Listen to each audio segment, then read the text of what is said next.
இப்போ தான் அடித்தளம் போட்டிருக்காங்கப்பா. இன்றைக்கி தான் சார் ஒருத்தர் வந்து பேசினார், ஆல்பம் சாங்ஸ் பண்ணலாம் அப்படின்னு சொல்லிட்டு. நான் போய் சொன்னேன், சார் நான் நல்லா ரியாக்ஷன் பண்ணுவேன், நல்லா நடிப்பேன், டான்ஸ் எல்லாம் அதுக்கேற்ற மாதிரி ஒரு சாங் எடுத்துட்டு வாங்கன்னு சொன்னீங்க. நான் சுமாராக தான் ரொமான்டிக் சாங்ஸாக தான் இருந்துச்சு அது. பட் டான்ஸ்லாம் சுமார் இல்லை சார், நீங்கள் நல்லா பண்ணாலே அது மக்கள் மத்தியில் நல்லா ரீச் ஆகும், சிம்பிளான ஸ்டெப்ஸ் தான், வாங்க நீங்கள் பண்ணி கொடுங்க, நீங்கள் வந்துனாலே நல்லா ரீச் பண்ணி கொடுங்கன்னாங்க. சரி ஓகேன்னு சொல்லியிருப்பா.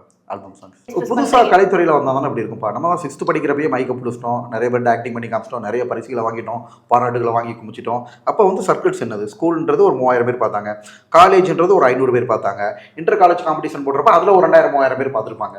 இப்போ உலகம் ஃபுல்லாக பார்க்குறாங்க இல்லையா, ஆக்டிங்கை தான் நல்லா விரும்புகிறாங்க.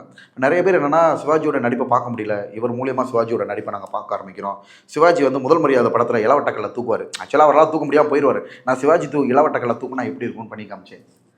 அதெல்லாம் பார்த்து அரண்டு போயிட்டாங்க. உண்மையான கல்லை தூக்கி காமிச்சிங்க, சும்மா இப்படி தூக்கி காமிச்சிங்க. அதை தூக்குறது கஷ்டம்ப்பா. ஓப்பனாக சொல்லவா, சிவாஜி சீன் பண்ண உடனே அது 10 சீன் பண்ணுறதுனால